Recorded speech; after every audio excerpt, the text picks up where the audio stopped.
Hello, and welcome to today's community conversation, hosted by the Project REFOCUS team. This is the first of 3 conversations. Today, we are hearing firsthand from esteemed journalists about their role during public health crises. I am Dr. Monica Ponder, and I, on behalf of my co-principal investigator, Dr. Chandra Ford, want to welcome you. We hope you will enjoy today's dialogue. Public health practitioners have faced very real challenges in effectively monitoring the presence, spread, and impacts of COVID-19 among historically racialized and disadvantaged populations. In fact, some communities and cultural groups remain in a constant state of crisis, so even the way we practice public health crisis communications may be insufficient.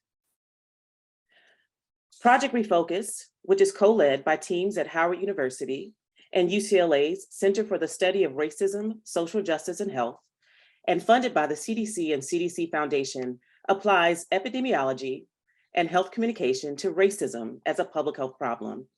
It also tracks the drivers of racism and inequity, especially as expressed through stigma, with a focus on providing information to the communities most directly impacted. Key concerns include stereotypes and misinformation related to these dual pandemics, and the historical and present-day ways structural racism influences the social determinants of health and health access among diverse communities. Why is this important? The way information is framed in media helps audiences to define, interpret, and evaluate information. Research has shown that media frames during health crises construct otherness in times of crisis. For example, when race is framed in the media during health crisis, it can be used to blame community groups for health outcomes. It is our hope that this information, paired together with critical data inputs on health inequities and disease trends, will lead to signaling at the community level and inform responsive crisis intervention. But it is not enough when communities have access to these data. How do we ensure that the lived experiences and concerns of community members are also included in public health emergency response efforts? What happens when they experience multiple crises and minimal restorative care? This is where the necessary role of our community storytellers, documentarians, and journalists comes in. In phase 1 of this work, we assessed media frames during the first year of the COVID-19 pandemic. We found that while mainstream press consistently covered the progress of the crisis in terms of health risk, prevention, and education, and scientific concerns, it was ethnic and multicultural media that contextualizes information in terms of their economic consequences and social context. Most interestingly, ethnic press documented how COVID-19 intensifies mental health challenges among racial ethnic groups and promoted the availability of community centers and other resources as central social supports for these groups. And again, I want to stress that understanding the role of media coverage is important to defining and demystifying otherness in times of health crisis. When race is framed in the media during health crisis, it can be used to blame community groups for health outcomes. Media coverage is often colorblind and may lack an intersectional approach to understanding how structures of race, class, sexuality, and gender condition the marginalized population's engagement with and response to risk and crisis management. Our project partner and colleague, Dr. Lauren Saxton Coleman, has even explained that alternative media play an important role in telling stories that counter mainstream press narratives that often demonize and marginalize underrepresented groups. It is important to note that what makes alternative media unique is its goals to advocate and inform, often not bound by standards of objectivity. For example, Catherine Squires wrote that the Black press is an advocacy press. For almost 200 years, the Black press has intentionally published stories of community uplift and stories pertinent to Black audiences. In addition to providing credible and relevant news stories, the Black press also encouraged readers to become involved in political, economic, and social movements, demanding equal rights for Black people across the country. The Black press remains a credible and vital source of news to audiences across the country. And literature suggests that in times of health crisis, the Black press, like other multicultural news outlets, serves as a trustworthy and vital source of information especially during times of crisis. To add to the growing body of knowledge and scholarship in the role of multicultural media in public health crisis, we engage in critical praxis today, bridging the gap between theory and practice as we will listen and engage with media practitioners and reporters alike to discuss the role of multicultural press in public health crisis. So in phase 2 of our work, we are endeavoring to better understand the needs of ethnic media, in addition to hearing from journalists across the country. We have invited several professionals here today with us to discuss their experiences during public health crises and hear their recommendations for strengthened connection with the institution of public health. It is my pleasure to introduce you to today's moderator, Dr. Sheila Brooks, founder, president, and CEO of SRB Communications. SRB Communications is a multicultural communications firm in the Washington, D.C. area and legacy communications partner for Project REFOCUS. Dr. Sheila Brooks is an accomplished entrepreneur, author, Emmy Award-winning journalist, and expert in multicultural marketing and public health communications. She is again the founder and president and CEO of SRB Communications, and she has more than 4 decades of trailblazing leadership in media and communications, beginning with a career as a TV anchor, reporter, executive producer, and news director. She has received numerous journalism and entrepreneurial awards and honors. It is befitting, Dr. Brooks, that you are here to facilitate our discussion with your colleagues. Welcome. Thank you so much, Dr. Ponder. Very much appreciate you and your team today. For all of you attendees who are joining us, welcome again to Community Conversations. We will be talking about strengthening cultural public health conversations today with 4 stellar journalists that you will meet momentarily. Each of the panelists will begin with a 3-minute introduction, okay? And then of all of our issues today, and then you will again be able to speak to us in the chat. We so welcome you today. And now we're going to begin with our panelists. If our panelists could join us as I call on you. Cheryl Smith. Cheryl Smith is a publisher and editor of a weekly print and digital African-American publication in the Dallas-Fort Worth Metroplex. Cheryl has more than 4 decades of owning and managing Black newspapers.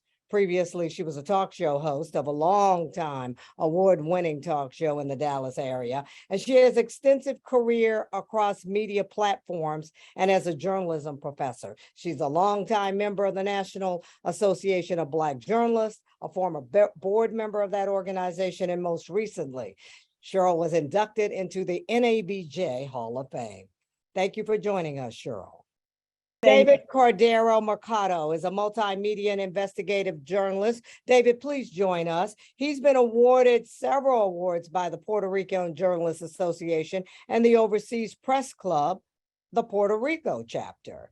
He has reported on the COVID-19 pandemic in Puerto Rico as a reporter for El Nuevo Dia, which is the largest newspaper on the island. Welcome, David. Misha Green, please join us. Misha Green is managing editor at the Washington Informer, the leading Black and woman-owned news organization in Washington, D.C. Misha has worked at the Black press for more than 6 years as a journalist with expertise not only in print, but in digital publishing. Welcome, Misha. Thank you. And Siobhan Riley, please welcome Siobhan. She is an anchor and reporter for Spectrum News 1 in Raleigh, North Carolina, where she covers the entire state. And prior to her current television station, Siobhan spent more than 7 years in Memphis, Tennessee, where she worked for the Fox 13 and CBS affiliates. She is currently serving as chair of the Council of Presidents for the National Association of Black Journalists and oversees more than 100 chapter affiliates across the country. Welcome, Siobhan. Thank you. So good to see all of you today. Let's begin, and we're going to begin, if Siobhan, since we have you front and center, if we could just begin with you to give us a few comments in our presentation. Misha, we'll go to you after that, David after that, and Cheryl. Go right ahead. Hello, everyone. Thank you again for attending this seminar. I really appreciate it. So happy to be with you. As you just heard Ms. Sheila Brooks mention, I spent 7+ years in Memphis. I just moved to North Carolina a year ago. So during COVID is where I spent a lot of time in Memphis. And I covered a franchise for my station, and it was called Making It in the Mid-South. And that was an opportunity for us to really talk about the racial disparities that come when you are covering certain stories. And so when I was covering Making It in the Mid-South, one thing that I learned from that, especially living in a place like Memphis, Memphis was always the city that tended to be overlooked. There were issues with people not getting their unemployment benefits in time. I would call the state of Tennessee and it would be months and months and months before people could get access to their unemployment benefits. And just when you hear the stories of the people who were really impacted by the pandemic, it was always Black and brown people. And so just having the opportunity to tell their stories, it was just very important. And I think one thing that the pandemic did was it opened our eyes to why those stories about diversity and inclusion are so important. So it really was an opportunity for us to just have those conversations and tell those stories that really needed to be told.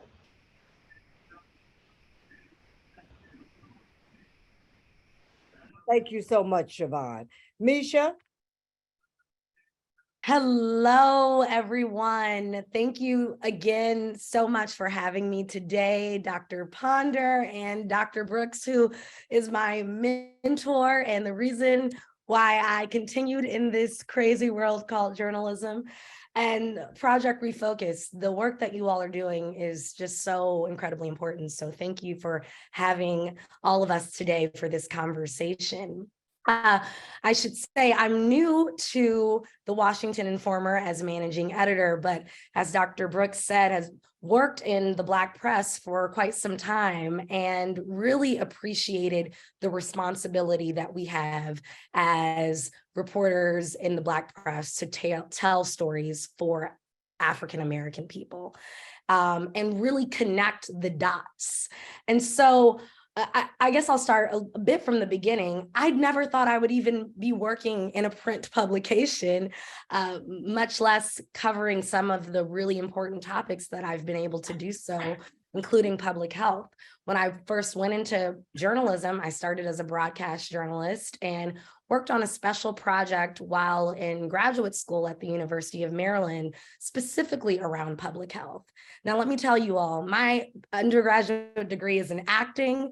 I never thought I would be much less a journalist or even covering public health. I thought I was going to do arts and entertainment. And I just was amazed when I finally was able to sink my teeth into what was happening in our communities. And at the time, it was 2015, I believe. And so West Baltimore was a very hot spot politically, in the social justice realm as well. And because, particularly after Freddie Gray. And so because of that, we looked at the life expectancy in West Baltimore by zip code, as well as access to healthcare by zip code in West Baltimore. And that was my first introduction into exploring public health and how it affects people on a larger scale. Fast forward to my time as DC editor at the Afro-American newspapers, and that was such an eye-opening and learning experience because I was leading this paper or this section of the paper during the pandemic, during the COVID-19 pandemic. And obviously so much was happening directly in the district.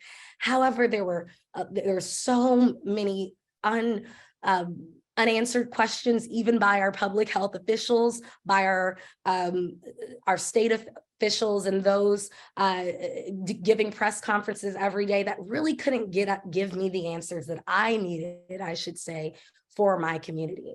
And so I took it upon myself to just talk to our people.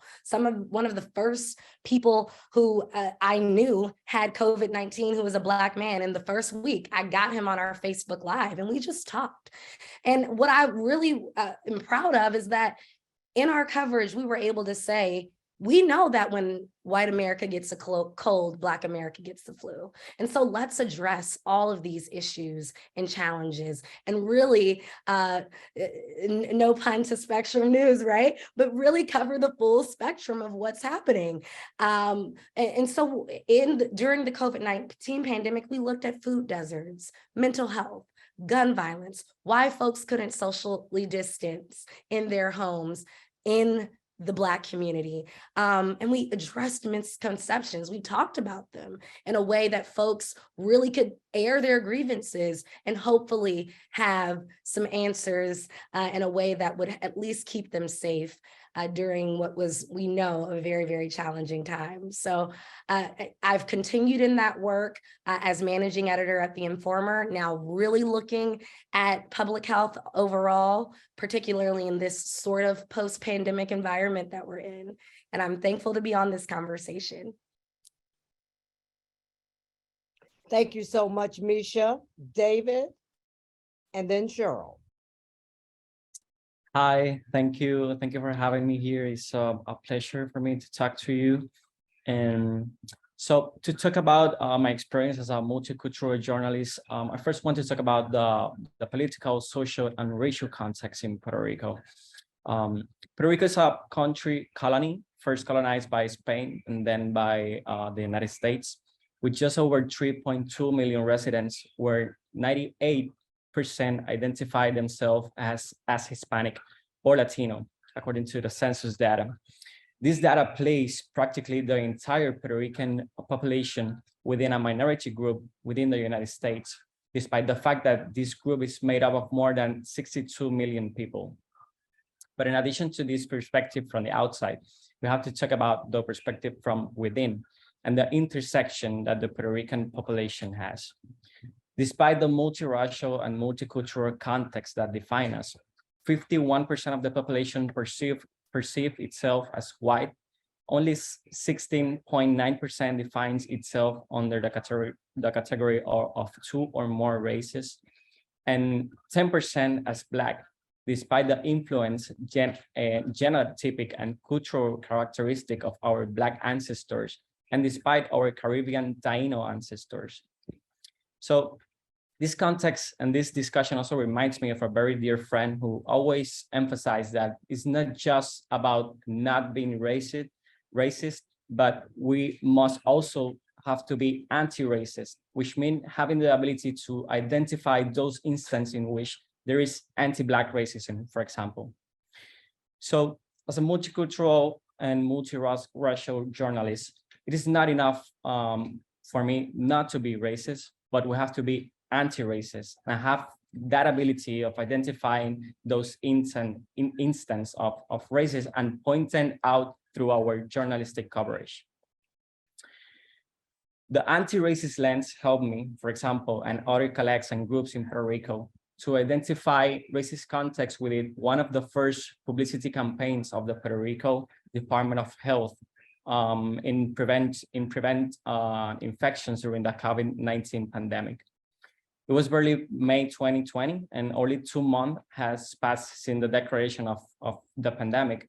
The image that the government posted on social media and billboards on the island contain messages such as protect yourself from the coronavirus and avoid contact with sick people.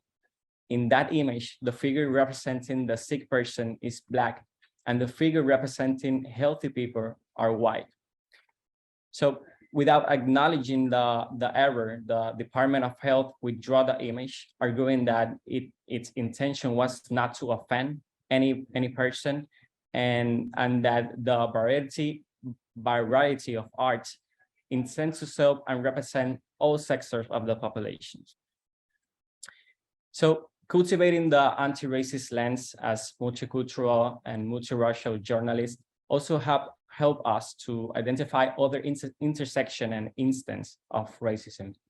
While thousands of Latino from different countries try to cross the border between Mexico and the United States, for example, hundreds of mainly Haitian, Dominican, Venezuelan, and Cuban migrants crossed the sea and reached the coast of Puerto Rico.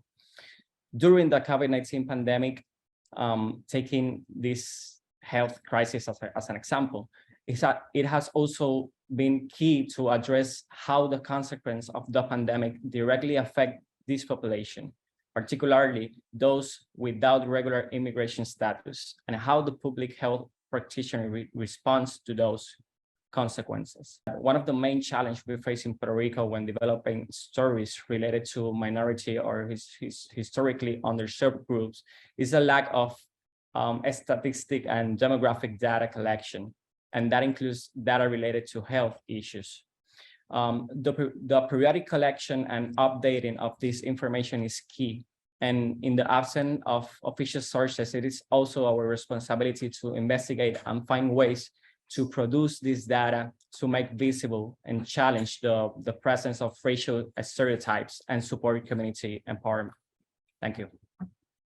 Cheryl? Yes, thank you so much for this opportunity, and thank you for the topic. It is so critical, and that we continue the discussions and see what happened, what went right, what went wrong, because I firmly believe that while this is the first time we call it a pandemic, in our lifetime, there will be others, and other generations will be better equipped to deal with them based on the information that we provide here. So this is very critical. Being a journalist during the pandemic, Dr. Ponder kind of alluded to my whole thesis, because the Black community is always in a state of pandemonium. And so it's kind of like when people ask me from mainstream publications, say, what are you going to do for Black History Month? And I say the same thing I do every day. You know, that's what we do. And we're constantly covering pandemics in our community. What was really important to me, and in Dallas, Texas, I have 2 print newspapers and 1 online. When the pandemic hit, and of course we thought it wouldn't last long, we thought it would be over by the summer. I had all these big plans for events during the summer for my papers. And then we saw it wasn't going to go away. But I wanted to point back to the 80s when we were covering the HIV/AIDS epidemic. And one thing that happened with our community is, and it has happened with the coronavirus, it has happened with monkey virus, that folks have always said it's affecting someone else. So our community is like one of the last communities to realize it has really hit us. And by the time it hits us, it's full blown. And so with my newspapers, I said, I want to be to my community what I would want someone to be to me, and that is to be with me during tough times. And the pandemic was tough times. And so we started a daily newsletter so that we could put out information constantly, you know, putting that information, everything, even the deaths, the illnesses, whatever was going on, and we were looking for information. I told my team I wanted the newsletter to have pandemic information about the virus. I wanted it to have, of course, a hard news, what was going on internationally. And I wanted a feel-good story too, because it was really tough for people going through this time when you couldn't touch people, you know, we weren't communicating. And so we wanted to be who they looked to for information. And we consider ourselves a leader in news and information. And so we had to pivot, because for the Black press, as an example, we most of our papers were distributed to churches and government facilities and libraries. Well, a lot of places, that what happened, they closed down. So what we did was, and I have to tell you, some people during the pandemic, they took what I call a coronacation. They went on vacation and stopped. We pumped it up harder because we said, we want folks to say, you were there for us during bad times, and we remember you when things get better. And so we actually went to Black-owned businesses and said, if you were, mostly restaurants, and said, if you will give our paper out with your to-go orders, we will give you free advertising in our publications. And it worked really well. It got our papers out quicker because the churches were closed. You would have papers just sitting. A number of papers, some closed down, some stopped printing as many as they printed. And I was just trying to keep a sense of stability in a situation that was new to us. So we wanted to get the information out, but what I did see from a public health standard that we did have Dallas County and the city of Dallas, they had task force and everything addressing the issue. And we had members of our staff serving on those task force so we could get the information quicker. But there wasn't a sense of urgency for our community. And so we kept it urgent, and we still have not stopped. And we have continued to stay on our elected officials and asking, what are we doing? And making sure that people know that we still run PSAs saying, hey, wear your mask, wash your hands, things that, we say in our culture, we were raised washing our hands, but for some reason others didn't. And so this is really important, and we can't stop. We have to continue, and we have to make it better for future generations, because based on the way things are going, the trajectory in CDC reports and everything, we're going to have more pandemics. Thank you so much to our panelists. If you are just joining us, or if you have been here, I just want to say that you are part of what we call today community conversations. Our topic is strengthening cross-cultural public health conversations. We've just heard from some stellar journalists from the Black press and minority press across the country. We're going to continue our conversation now. Cheryl, you talked a little bit about some of those challenges faced during the COVID-19. Can some of the others mention some of those challenges? If you have something to expand on, Cheryl, as well. And how was it working with health officials during the pandemic? And then I'm going straight to the audience for their questions, because I see them now in the chat. Well, it was really frustrating for me that some of the elected officials, depending on what was going on in their lives, they stopped working. Essentially, if the Dallas City Council was out for the summer, they took a break and people were dying, and that was very frustrating for me. I said, what happened to the task force? Well, we're on a break. And if it just did not seem like there was a sense of urgency. And when you look at Dallas, Texas, look at statistics, where we sit on a lot of statistical charts, I needed them to be more aggressive, and I've made it a point, and then actually working with people so we can do a best practices on how we can better deal with a pandemic in the future, so we don't have some of the same issues coming up, and so that our community's issues are addressed, and we don't have to worry about if someone's not running for re-election or if they want to take a vacation or a break. The pandemic did not take a break. Any other panelists before we go to some of the chat questions that I can now see? Can we, any other responses here? I think, no, go ahead. Okay, yeah, no, I was just gonna add to Cheryl's point, particularly for me as a member of the Black press, one of the challenges I experienced was the lack of urgency or even really accepting of the issues that we were having when it came to the COVID-19 pandemic from our readers.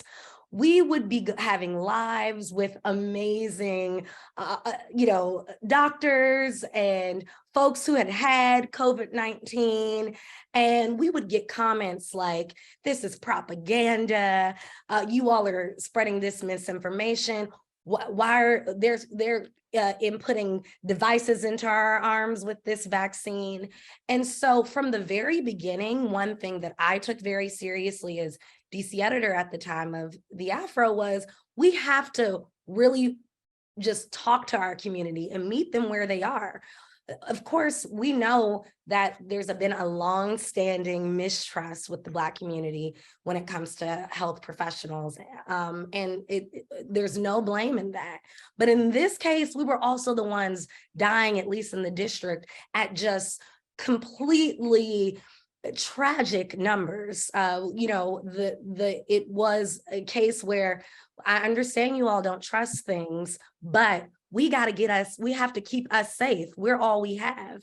And so we just pushed back on that in a major way by talking to our folks, saying, okay, well, why don't you trust this? And then thank you for sharing that. But now let's unpack this a little bit more and have this professional. It was also about us just putting ourselves out there. One of my first stories, like March 8th or 9th, very early into the shutdown, was about me running on the street with my mask and people telling me, I ain't got it. So my story was, we're not worried if you have it. It's about protecting ourselves all the way, and just talking to our community. And finally, I'll just add one of the things that really helped, I think, at least click for people that we're here with you, as Cheryl talked about. We're a part of this with you, and we want to give you all the information in a way that will help you later, was using digital media in a major way. And so one of the things that I did was go live when I got my COVID-19 vaccine. And people were asking questions, when did you eat last? Those kinds of things. And I was able to share it. And so, very often, I think as journalists, we make such a point of separating ourselves out of the story. And trust me, I am totally about that most of the time. But particularly when we're talking to our community about issues that are really a matter of life and death, sometimes we have to insert ourselves. And so that's what I had to do in that case, and say, hey, trust me because I'm still alive. Hey, listen to this expert because someone else listened to them and now that they're doing well. Thank you so much. Siobhan, you had something else to say. And then David, I'm coming to you with a question from one of our attendees. I think Right. one of the biggest challenges in Memphis, especially in Shelby County, was we had state lawmakers who were threatening to take funding away from the schools when they wanted to keep kids wearing masks. And if you know anything about Memphis, Shelby County, Memphis is a predominantly Black city. And so the way that people reacted to the pandemic, it was very unique because people were scared. And so when we are journalists out there and we are trying to report the stories, and there were times where I did question lawmakers and say, why are you trying to threaten to take away funding? And I would always get fake news, so it was always a challenge when you're trying to tell these stories. And then you get pushback from state leaders.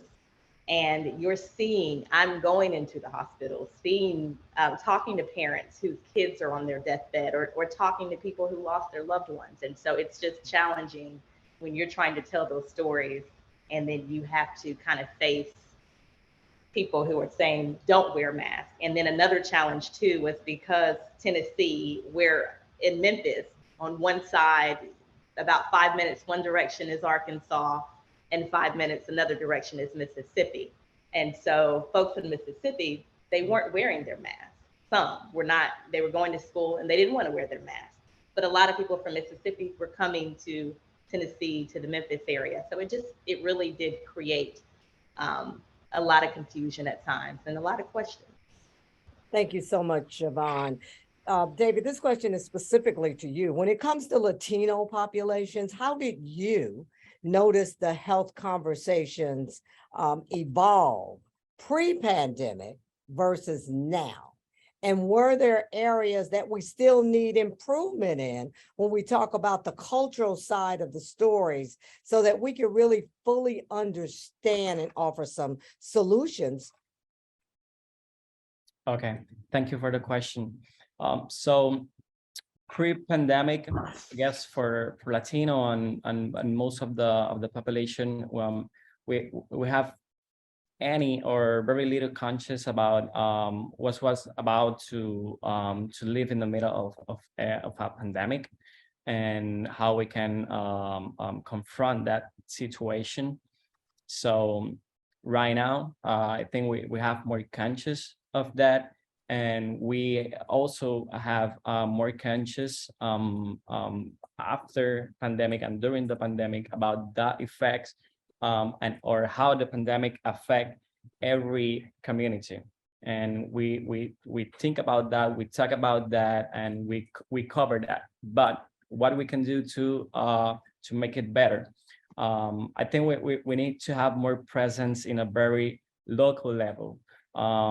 So yes, we are covering how the pandemic affect the Latino communities and how the public health system and or authorities respond to the pandemic, and specifically to in these communities. But we need to do we need to do more, because definitely there are stories out there that we are not aware of yet. And for example, and how are the Latino communities receiving the same treatment in every hospital in the country?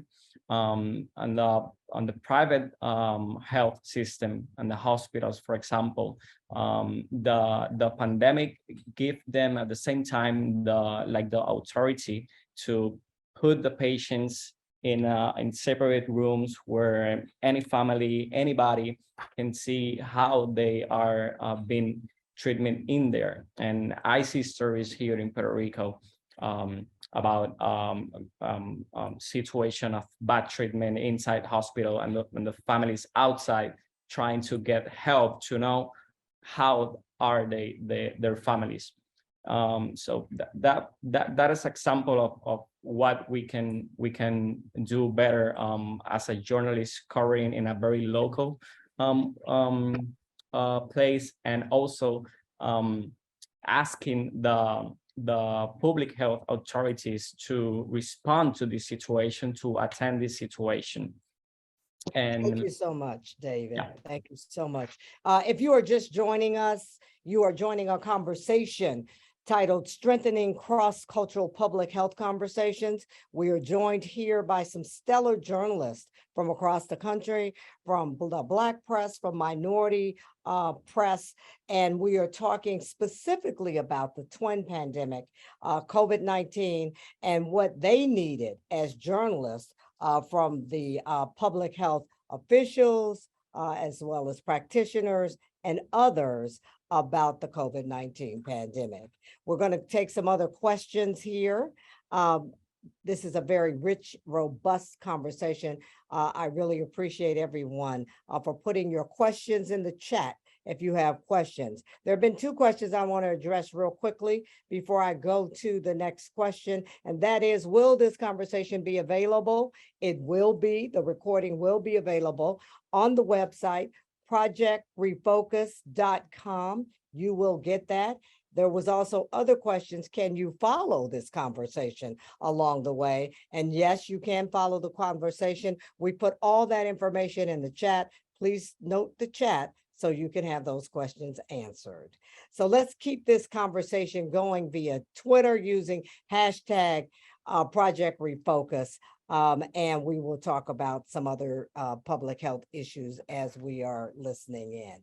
Now we have another question from an attendee who says they would be interested, panelists, in hearing how to identify with other media colleagues in respective geographic areas across the country, specifically around best practices for engaging you and others in this type of work. Anyone? I'll jump in. I don't know if I have the best answer to it, but I do know that we're here at the National Newspaper Publishers Association conference right now. Well, at least Cheryl and I are, and David is also in Puerto Rico.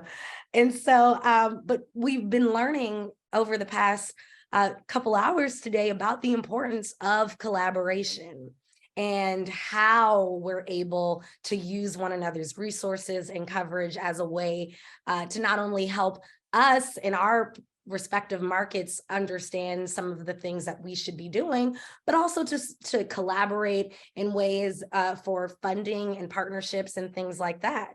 And so if you're looking at coverage of public health crises, which we know continue to affect our communities in multiple ways, I contend that, of course, keeping these conversations going like this in these kind of panels and then posts on Twitter and having one another's social media, et cetera, just seeing how other people are covering it, how our colleagues are covering it, checking in. I was talking to friends of mine in LA when they were during the pandemic, just to see how they were approaching this conversation. But then if you look at it from visionary sorts of ways, as I've been learning at this conference today, is that there's also some nonprofit organizations and things like that to partner with, as well as other publications who would be super excited, or as well as other advertisers who would be very excited that two publications or a publication and a nonprofit organization are teaming up together in order to talk about an issue that's very important to them. So whether it's AARP saying that Spectrum and the Informer are doing something really cool together and saying, okay, well, we want to support that. Or it's a nonprofit like Project REFOCUS,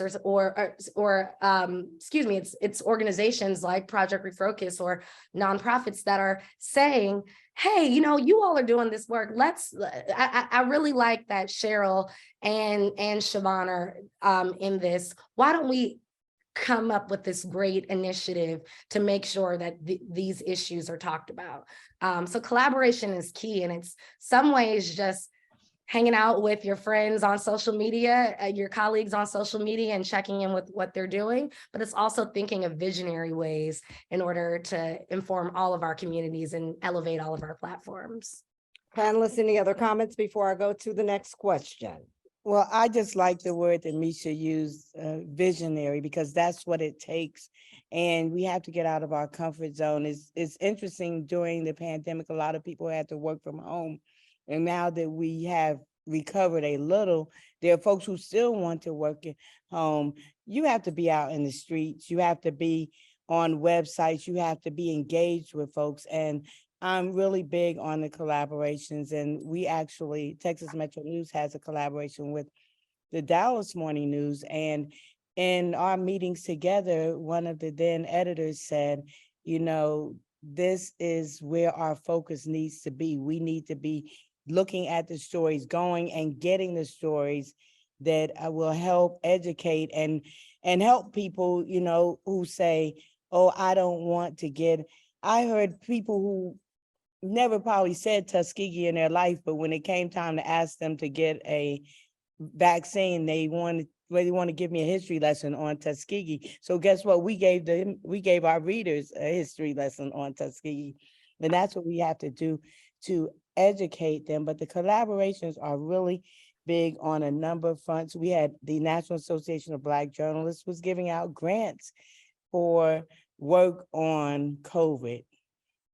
And we have to seize those opportunities, because our people are starving for information. And there are sometimes when you least expect it, you have to speak to your audiences. You can't criticize them for not getting your message the way you are delivering. You have to find a way of delivering it so that they get it. So if that means I change my lingo a little bit, and it wasn't to talk to patronize them, but it was to communicate with them and to go where they were and see how could I make, and ask them, what do they want? What will help them to understand what's going on better? And in talking about communicating and connecting with each other, we're really talking about bringing mainstream media together with the Black media minority press in order to do that. Here's another question. Traditionally, Black and Latino populations have been underrepresented in clinical studies. Also, another way of connecting and communicating like we're talking about. So this question is around, is it not only the public that we have to educate, but also the scientific community in terms of inclusion and cultural responsive healthcare. They want to hear from each of you on that. How do we address these issues? I'm gonna jump on this one. Definitely. And for example, the population in Puerto Rico, we face like a lot that when we are looking for data on the sources, on the official sources of the United States, there are times that the Puerto Rico population is not included on that kind of data, and also health data. The first thing is to make the call for the officials, for the scientific to push on to include the whole population, not just the population on the mainland, but also the population, for example, in Puerto Rico, U.S. Virgin Island, and other territories of the country. Okay, thank you so much for that. I have another question here. How can the institution of public health support and strengthen relationships with multicultural media? Anyone? How can the institution? That's a really interesting, very interesting question, because folks say that they don't know where we are, but they find us for press releases, but they don't find us for the millions of dollars that they have in advertising to spend to get messages out that they pour into other communities. And that is where doing your job, I'm like going back to basic PR 101, and which a lot of folks who are in the industry sadly may not have taken those classes, but it is their job. You know, it's amazing to me the folks that think they can do journalism, and journalism has suffered tremendously because everyone thinks you give me a camera and a cell phone and I'm a journalist, and forget ethics or anything like that. But it is really incumbent upon the community, because there have been studies that have been done. One thing, realizing the elephant in the room, you have to understand that yes, you have communities, Black and brown communities are skeptical about participating in tests. They figure if you're going to put something in them, then, you know, I know someone that's funeral was held on last Monday, and the young lady died of ALS, and her family believes that she contracted ALS after she took the COVID test. You know, that's just in their mind. She was okay until she took the COVID, took the vaccine. So we're dealing with that mistrust of a community that has done a number of things and marginalized the value of Black and brown lives. So they have work they have to do. If they have professionals who are in PR, they have a job to do to try to get us to trust them again. And it's not our job as journalists to do it. They have to show something, and they have to make a concerted effort to do it. And in speaking of this mistrust, Cheryl, you've talked about it here. You talked about it a little bit earlier in Black and brown communities when it comes to information about from healthcare officials. So with so much mistrust in Black and brown communities, what can be done to bridge that gap? Everyone, please. We have to see how it impacts us. Is something as simple as if we look in, and this is not public health, but you look at the census, the mistrust in our communities about even filling out the census forms, and us even, you know, getting families, you know, the mistrust of someone. Well, it was impacted by the pandemic because people were going to your homes trying to get your numbers of family members, and folks didn't want to open their doors when there's a pandemic going on, but look at the impact that it had on when you get to voting time and redistricting and the numbers, helping people to understand how this impacts you. And very simply, a young lady who would not take the vaccine, I said, why are you not taking it? She didn't give me an explanation. She said, I don't want to. That was just her. She did not want to. Then she said, I said, well, later I said, are you voting?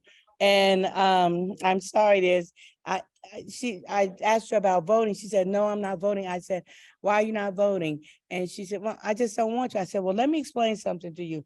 When you got stopped for that ticket and they took you down to Lou Sterrett, a call was made to an elected official, and you have to break it down to people and help them understand. You have to bring the conversation down to their level of engagement.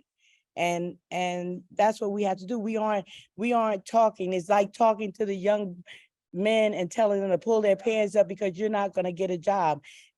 They're not excited about getting a job, so you're not dangling anything into their faces that they want. We have to talk to our people.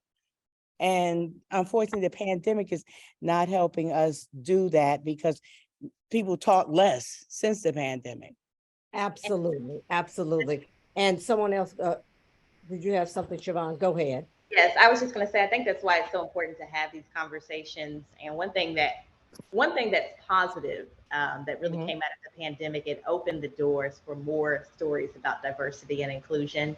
And I know in my current job, I took on that beat, the diversity and inclusion beat. So it gives me an opportunity to go out in the community and find those people and find their stories. And sometimes I have found that when you find their stories, that's how you help people in communities where there may be some distrust. I just think it's important for us as journalists as well to play our part and make sure that we're not forgetting to tell those stories as well.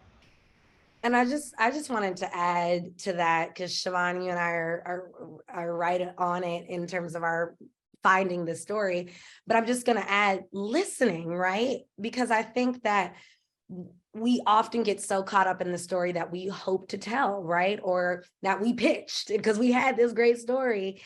We know we wanted this on the front of the paper. But listening to our community, knowing their needs, I think really gets to that ultimate goal of bridging the gap and at least, not eradicating the mistrust, but adding a level of comfort, because we could spend all the time saying why taking the COVID vaccine is necessary or why voting is necessary and put facts and the historical implications there.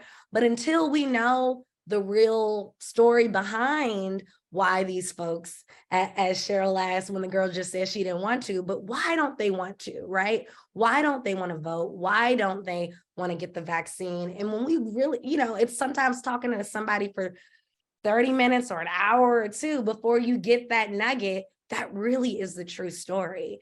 And so, yes, it's going out there and finding it and not being afraid. And, Cheryl knows I've been at even this conference with my mask matching my dress, and I trust everybody here, but I just don't want to, take too many risks because it's still out there, right? We have multiple pandemics going on.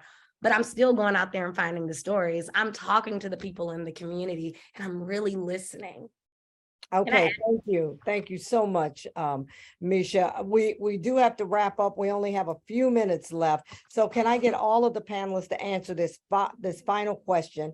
We'll start with David and then we will wrap up and come back with Dr. Ponder in just a few minutes. What resources would help you as minority journalists do your job better? David, quickly, please. Resources. Resources from public health officials, from Project Refocus. What's going to help you do your job better, particularly as it relates to this public health issue or public health crises? I believe the first one is data. We need to see more data collection about very specific issues that affect our communities at the national, regional, and local level. Okay, Misha? Data is what I was also going to say, and I'll also just add quickly that there needs to be, and I don't know if this is a resource per se, but a very intentional push for folks understanding in the world that the minority press makes a difference, and that it's necessary, and that the stories have to get told. So these public health officials that don't want to give us quotes because it's not these big, mainstream publications, need to come and talk to us and absolutely give us what we need, because folks are still going to us as trusted new and reputable news sources. Cheryl, and then Siobhan. That is so important. Information and access. That access has to be there, and to make us a priority and do their jobs. That's what we need more than anything, for them to do their jobs, to get the information, but also to give us the access, like Siobhan talked about, going into the hospitals. And there are some places that, based on who you work for, you get more access, and the access needs to be equal. Thank you so much. Siobhan, can you wrap it up for us in just 20 seconds so we can get right to Dr. Ponder? You're mute. You're on mute. I would say pretty much what everyone else said: data, having access to information, and making it easy for journalists to ask questions. During the pandemic, we would have press conferences. Some places would only allow one question per journalist. That's not helping us help you guys get the word out either. So just make it easy for journalists to ask questions and more data.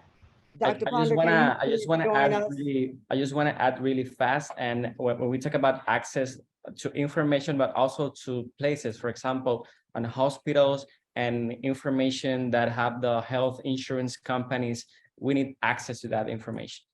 Perfect. And Dr. Ponder, we have one comment that says we will take these conversations to the streets because it takes a whole village. Can you wrap us up in about 30 seconds? I sure can, and I want to thank the panelists today. What a wonderful conversation. Thank the participants, those of you guys who sent questions, who have engaged with us on Twitter. There are many, many, many people behind the scenes. And so I'm going to go through that quickly, and I want to make sure that we also highlight and thank our community partners in the cities to your right. And our Citizen Journalism 101, we're going to go deeper into just what it means, just even as an everyday citizen and actor, to support the media ecosystem by filling information gaps and the street journalism and driving the social action. That will be Thursday, March 2nd, 2023, from 1 to 2 p.m. Eastern. Thank you so much. Please continue the conversation on Twitter at Project REFOCUS. Thank you so much.